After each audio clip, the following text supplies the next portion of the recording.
matod sa atong tubag sa Salmo na mao sa gi-explain sa Salmo, ang Ginoo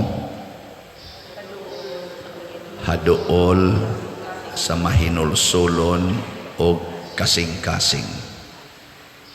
Tinuod ba ni o dili?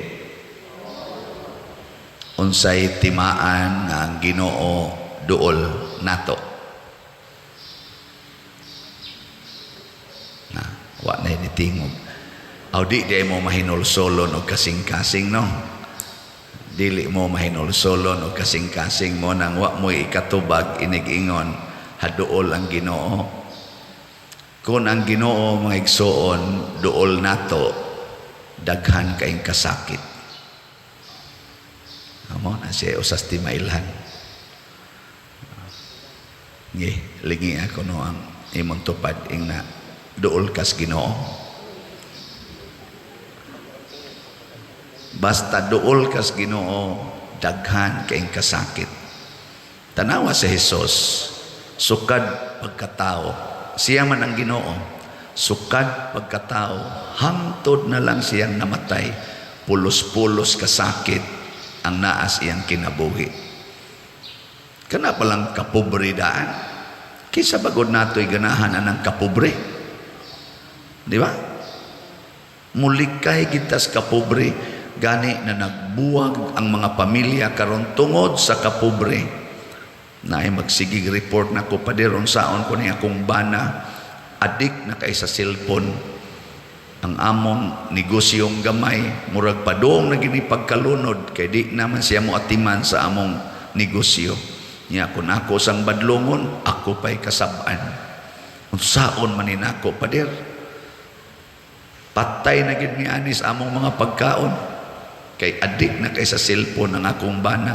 Nitakod rabas akong mga anak sa pader. Ako na lang usa mawiwa magsigig ka adik sa cellphone. Kuyawa na, no? Iya ko nung buwagan kay adik na kay sa cellphone. Na kung sa may rason siya, patay ang among negosyong gamay. Unsa nalay among kanon? Kwarta na saan. Ingon ako, kung ikaw duol gani kas Ginoo, mao na iti mailhan nga daghan kag kasakit. Nya kay di man day ka duol sa cellphone, duol makakas Ginoo kay magsigi man kuno siya rosaryo kada adlaw, musimba pagid siya, sige siya basa sa Bible, nagtinarong gyud kuno siya, nako mao na siya. Ay kahibong nya anhi dinhi maila kung pabilin bakang malinawon o matod pa diri sa atong kuan betan-aw nato unsay mahitabo nila atong sulayon matod pas mga dautan ba atong sulayon ingon man sila anak sila sa Ginoo atong daog-daogon atong sakiton ug sutaon ta unsa sila kamalinawon ug katarunganon. Dinhi manggos kalibutan ang nia dinhi mao ang dautan. Ang kalibutan in general dautan gyud. Unsa may mahitabo kunaan ang dautan, ang ending gyud kamatayon. Unsa may ending dinhi sa kalibutan? Lingi ay mong tupad ing naasa ka kapadong. Pangutan na ba yung naasa kang ending ni mo? Yan ay mo tupad ba? Kung sa may ending na to din uy, tubag patay daw mga matay kitang tanan kaya matod pa sa lagi sa kuan nga ang kamatayon mao ginay mahitabo din sa kalibutan kamatuoran man nga naman kaya ang kalibutan dautan dili mo hatag og kinabuhi kamatayon ang ihatag sa kalibutan mga igsoon. Yes, ang Ginoo mo'y naghatag og kinabuhi dinhi sa kalibutan, pero ang kalibutan maningkamot gyud pagpatay sa tanang kinabuhi. Mao na ang ending gyud tanan be tanawa mga baboy karon patay na. Nya ang nangaos baboy patyonon. Ana. Ang mga isda nangamatay na tungod anang oil spill. Ang nangaon sa isda, patay sa. Ang taga Ukraine ug Russia pinatya na ito Damax tungod anang mga armas nga mga mahal ra ba kayong mga armasa para lang yun ipatay. Naghimog mga nuclear weapons ang atong mga banggiitang mga nasod para ipatay. Ang atong mga negosyo karon patay. Chemical ang gigamit kana mga processed foods, kana mga chemical nga gipangutang ana mga tanom, mga baboy, mga manok ug mga isda, patay man gunagod. Awa mo kiba? Hasta lang inyong pa-colors buhok, kanang kiskis kilay, patato, halab, siging inom ang mga pills, siging palaygit, patay man gud. Abortion, patay. Di ba? Hoy, lagi. Usa lagi dili patay din sa kalibutan ang pagpalit og slot. Oh, nga naman. Kay kanang pagpalit og slot, imong gibiyaan ang imong kaugalingon. Gipatay nimo ang imong gugmas kwarta aron itabang sa tanan. Mo nang wa ginipalit og slot nato nga wa magmalipayon. Nailingay mo tupad. Ing na kapalit kag slot. Pangutan na, di ba kada niya palit og slot, malipayon siya. Kaya nga naman, ang ending ana, basta naa gani ng kalipay, ang ending ana, kinabuhing way katapusan. Basta malipay ka inigbuhat nimo, kanabang kalipay nga dili bitaw, dili ba panglawas ba? Lahi man ang kalipay nga panglawas. Nabita ko igi kaunsilan sa una nga usa ka aktibo sa simbahan. Suod sad nako ang iyang nauyab. Pero kahibaw ko nga ang iyang nauyab nga laki, ana ba? Ana. Pero naning kamot nga mabag-o. Pero kung pagkitaon kayo ka nang shaky pa ba? Nga kay in love magig kay siya. Nako, careful. Kay ka na rabang imong nauyab. Ana ba yan na? Ingon siya. Ni promise man siya, good father gyud nga nausap yun siya sukan nga nagkauyab mi. Nako, sure?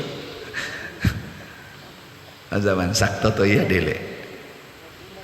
Ni promise ko no, ug nausab jud ko no, kay siya ra ko no ang nakapausab sa kinabuhi niyadtong lakiha. Tinuod dili. Tinuod tingali. Kay niundang masagyog suyop ang maong laki. Gani mialagad pagyud sa simbahan. Nindot. Niya after mga 1 year nilang panag-uyab, Father, pwede may magminyo. Nako, ayaw sa paabot ta usag 5 years. Nya ayaw gid mo pag premarital sex ha, kay mapugos unya mog minyo. Oh, Father, ako ginang ampingan ana to katong babae. Uy, pagkasunod buwan, Father, ang bilis ng pangyayari. Lah, ako, anong nabilis naman ang pangyayari noon? Ay sus, nabuntis. Wa ko no sila kapugong. Ako na sang giingnan, ayaw glahos og minyo. Pakatawha o sa nang bata, nya ayaw na mo pag-sex, nya pakatawha o sa ang bata, nya igo magkataos bata, butangin na sa 1 year, tan-aw nato kung kamo bagyod. Nya nausab bagyod siya. Uy, pagkadang tag 1 month, niingon man, Pader, pwede ikay mo kasal na mo, nagpasuwat na mi. Dako, ayaw lagi sa pagminyo. Ana, og di ka mo kasal na mo Pader, mangita lamig laing pare. Anangita yung laing pare. Og nakasal sila. Karon gawas ang duha ka anak. Karon gasigi nag-ingon ako, Pader, unsaon manin ako akong bana. Nibalik naman sa siyang bisyo, Pader, na adik na sad. Unsaon manin ako, Pader, tabangin taon ko. Bati na kayo ang modeling niya sa among mga anak. Ako, kanahan kang dagko. Ako, may pagdirikas pare. Di bang naminaw siya sa pare? Naminaw pa kas pare. Wow, unta ka mahitabo? Pirmi na kong ibalik og sulti niya, hinumdumi ang akong giingon kaniadto, ayaw usa. Nya kay mi dawat magyog kaani, mauna ni ang imong giminyuan. Ayaw na pagsigig reklamo diha. Mauna ni ang imong giminyuan. Padir adik na kayo, mauna ni ang imong giminyuan. Ang among mga anak padir naapektuhan na kayo, mauna ni ang imong giminyuan. Di ba? Ana, og kun imo ning dawaton, imo ning puy-an, maduol kas Ginoo. Kay si Kristo gani nga wa gyud maghimog desisyon nga panglawas, pangkalibutan, gisakit man gani, ikaw pa ba nga gahi kag usultihan, ing nang ayaw patukhang, nagpatukhang gyud. Nya karon ingong ayaw sad pakasal, nagpakasal gyud. Karon imo na kong ingnon nga unsay buhaton aron mo magkabuwag, mahal ba ng annulment, nya ari na sad ka mangayo na kog budget. Wa kay batasan. Ala, antusa na hangtod ka mamatay. Kay mauna na ang imong desisyon. Ing kakapait sad paderno, maunay pagkagrabe sa ning Ginoo. Nako siya gani nga nagpakatao nga pwede ra gid niya usbon ang tanan sa usa ka pagpamilok, wa mangay niya usban. Nga naman kay ang pag-atubang sa dautan dinhis kalibutan, mga igsoon, dili pinaagi og pagwagtang nila, kung dili sa pagdawat nila og paggakos nila og pagpasan nila. Kay matod pa ni Kristo, take up your cross and follow me. Di ba? Muna kaning namalit na tog slots, mauni ang sikreto aron makapadayon kag pasan. Kay lipayon man kas Ginoo. Naroy duha ka buok ni testimonya. Father, pait jud kay among kahimtang, pero bisan pas kapait na convince gyud ko nimo nga mopalit kog slot. Pag primero na kong palit, Father, palit ko no siya, mga 300, manting ito, kas 300, dili 300 eh. Mati palit pa to siya, basta murag, 3 slots, 300 naman. Palit siya, 3 slots man siguro to, yang gipalit. Doon pa, mga to, pang pagsugod-sugod na to. Di man sila kapa-eskwela silang mga anak. Natagaan bitaw hinoon ko no ang iyang anak og scholarship. Hatod good 4th year. Bastang lipaya niya. Niya karon kay ang problema kay bayad raman sa eskwelahan. Ang gasto niya sa kaning pliti-pliti og sa mga uniform unsaon na malang kuno ana. Ingon siya, ang iyang gibuhat siya asa mo abot lang. Sige lang islang hinay-hinay suporta, pero baguod yun, pero sagdi lang basta masiguro lagi ng tuition. Pag abot sa kuno nga na nasa tayo gibaligya bagong slot, palit na sa kuno siya ana. Sus naaman kuno ni scholar siyang anak nga mo gasto sa tanang miscellaneous og uniform and books hangtod makahuman, basta ang kondisyon di lang mahagbong. Nga karon may man kuno grado yang anak, fastan kuno niyang lipaya sa Father, grabiha tinuod gina imong gisulti, nako paabot lang sa dili tinuod. Kay basin karon gatuo ka nga kining maong kuan, tinuod man malipay man ka. Kay naa ang mga grasya, pilo-piloon og kapila ka fold ang atong gipalit og slot, pero don't forget nga naagi ng kasakit. Naagi yung kasakit. Nasa ni palit na tog slot, pag humagpalit og slot kapila, na-diagnose ang iyang bana og kidney failure. Kasi ginag-dialysis, karon nahurot na ilang kwarta, nihangyo na nato, Father, pwede ka mutabang, nagpalit bita kog slot sa una. Ako'y pasponsoron sa dialysis, nako patay tayo. Patay tayo. Ako din gingnan, abi baya ni mo, sis, pinakanindot yun nga buhato, no? Kanang mudawat nga kitang tanan mga matay ra gyud. Nya kon ang pagpugong sa tong kinabuhi kana na lang dialysis o kanang chemo o ug wa gani kay ikabayad ana, atong dawaton ang pinakatinuod. Kay kana pugong-pugong ra man na 5 years, abot siguro 10 years, labing dugay, pero mamatay ra gyapon. Nya dako pa kay kagasto, hasol pas mga tao. Kung wa kay kagasto, pero na kay kagasto, bisag moabot pa nag 40 years. Basta na kay kagasto, ayan na lang paghasol sa uban para lang pagpugong adi ka mamatay. Kay mga matay ra gyud ta.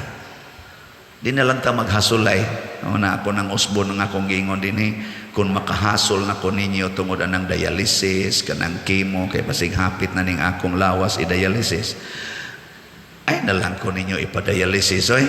Ay na lang kong ipakemo. Tuguti na lang kong mamatay. Kay dito sa langit, wa gi dialysis dito. Wa say kidney failure. Daghan pang pagkaon. Daghan pang imnonon. So sayahaya. Tuguti na lang kung muhalin nga malinaon. Kay si Jesus sa dihang gilansang sa cross, lupig pa'y giatakig kidney failure, lupig pa'y giatakig cancer, lupig pa'y giatake og sanla og unsa diha. Tibuok niyang lawas in and out of the body, gitorture hangtod namatay. Hurot kong iyang dugo, lupig pa'y leukemia atoy. Di ba? Nya mosunod mo ni Jesus. Hoy. Og kung mosunod ta niya, mauna ang sekreto sa tinuod nga kalinaw, tinuod nga kalipay, dili ta mahadlok. Sama ni Jesus, gihadlok siyang patyon, pero nilikay-likay lang siya. Pero pag ingon sa amahan, isangyaw ang may balita dito sa templo, asangyaw din siya. Bahala nagni ay daghan din hirong naniid nako o gustong mupatay nako. Kibaw naman ko mamatay gyud ko. Sangyaw. Ana, mawa ang kahadlok, mawa ang kabalaka, labi na gyud ang kahadlok sa kamatayon, basta duol tas Ginoo. Pero lagi mudaghan kaayo ang kasakit. Pero ang kasakit para sa mga matarong maoy agianan padong sa langit. Ano siya? Nindog na ta.